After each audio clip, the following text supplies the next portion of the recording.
The night was eerily quiet, except for the distant sound of artillery fire echoing through the valley.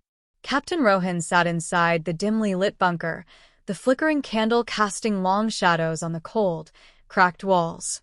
His fingers trembled as he held a worn-out notebook, flipping through its pages filled with memories of home, letters never sent, thoughts never shared.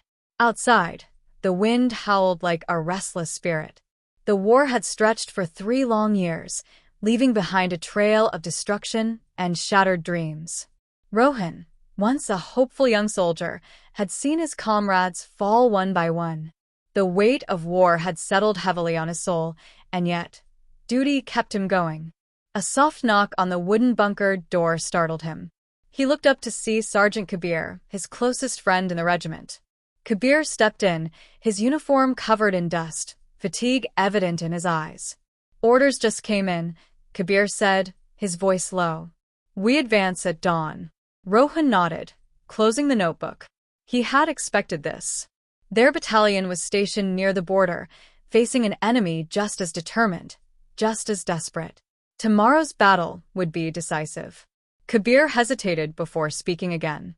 "Are you going to write hers?" Rohan's heart ached at the mention. He knew Kabir was talking about Ayesha, the woman he had left behind. He had promised to return, promised to build a life together. But war had a way of turning promises into forgotten whispers. "I don't know what to say," Rohan admitted, staring at the blank page before him. "How do I tell her that I might never come back?" Kabir sighed and placed a reassuring hand on his shoulder. "Just write what's in your heart." Rohan picked up his pen, the ink bleeding into the paper as he began. "My dearest Ayesha, if you are reading this letter, it means that fate has chosen a path I never wished to walk. I want you to know that every moment I spent with you was a lifetime in itself. I can still hear your laughter, still feel your hand in mine as we walked along the old streets of our town. Those memories keep me alive in the darkest of times. The war has taken so much from us, but it has not taken my love for you. It never will. If tomorrow never comes for me, know that I fought with honor, that I dreamed of a future with you till my last breath. Do not weep for me, my love. Live, love, and find happiness again. That is all I could ever ask of you. Forever yours, Rohan." He folded the letter carefully, slipping it inside an envelope. He handed it to Kabir. "If anything happens, make sure she gets this." Kabir nodded solemnly. "You'll give it to her yourself, my friend. We'll make it through." But deep inside, they both knew that war made no such promises. The morning sun barely peeked over the horizon as the soldiers readied themselves for battle. The air was thick with tension, the silence before the storm. Rohan adjusted his helmet, gripping his rifle tightly.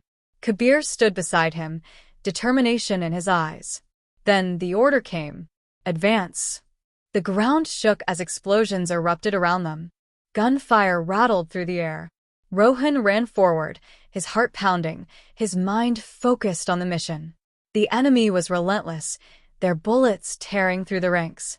Amidst the chaos, he saw Kabir fall. A sharp cry left his lips as he rushed to his friend's side. Blood soaked through Kabir's uniform, his breath shallow. "You have to go on," Kabir whispered, gripping Rohan's arm. "For her. For all of us."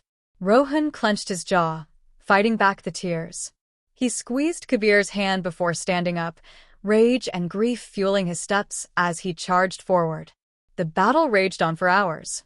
Smoke clouded the sky, the scent of gunpowder and death lingering in the air. Rohan fought with everything he had, each bullet a testament to his fallen brothers.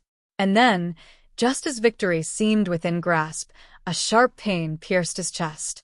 He stumbled, his vision blurring. The letter. He thought of the letter, of Ayesha's smile, of a life that would never be. As he fell to the ground, the world around him faded into silence.